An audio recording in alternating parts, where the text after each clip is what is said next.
Pagbasa mula sa mga gawa ng mga apostol.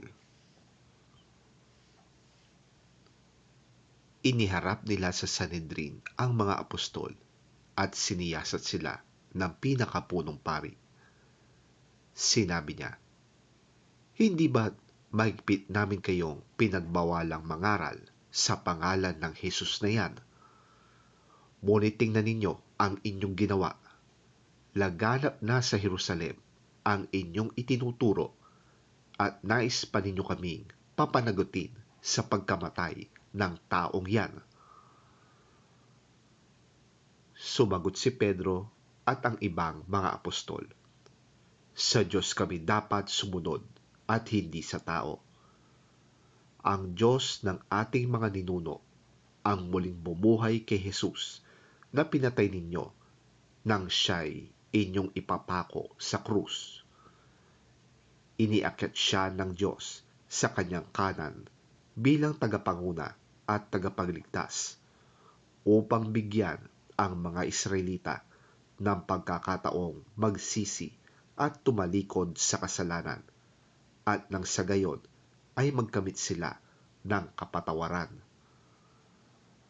Saksi kami sa mga bagay na ito, kami at ang Espiritu Santo na ipinagkaloob ng Diyos sa mga sumusunod sa Kanya."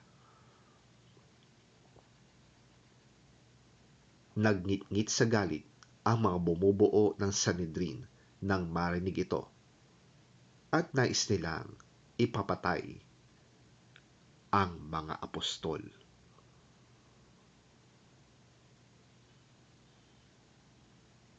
Ang salita ng Diyos. Salamat sa Diyos. Ang mabuting balita ng Panginoon ayon kay San Juan. Papuri sa iyo, Panginoon. Ang mula sa itaas ay dakila sa lahat. Ang mula sa lupa ay tagalupa at nagsasalita tungkol sa mga bagay sa lupa. Ang mula sa langit ay dakila sa lahat. Pinapatotohanan niya ang kanyang nakita at narinig, ngunit walang naniniwala sa kanyang patotoo.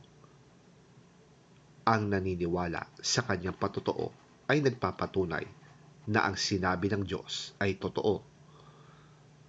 Ang isinugo ng Diyos ay nagpapahayag ng mga salita ng Diyos, sapagkat lubusang ipinagkakaloob ng Diyos ang kanyang Espiritu. Iniibig ng Ama ang Anak at ibinigay niya rito ang pamamahala sa lahat ng bagay.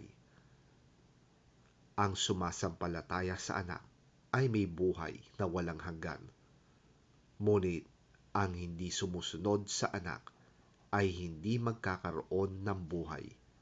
Sa halip, mananatili sa Kanya ang puot ng Diyos.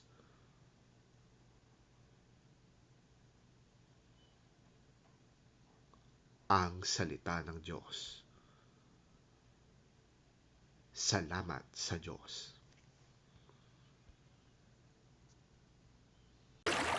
He who comes from above is greater than all. He who is from the earth belongs to the earth and speaks about earthly matters. But he who comes from heaven is above all. He tells what he has seen and heard, yet no one accepts his message. But whoever accepts his message confirms by this that God is truthful. The one whom God has sent speaks God's words, because God gives him the fullness of his Spirit. The Father loves his Son and has put everything in his power. Whoever believes in the Son has eternal life.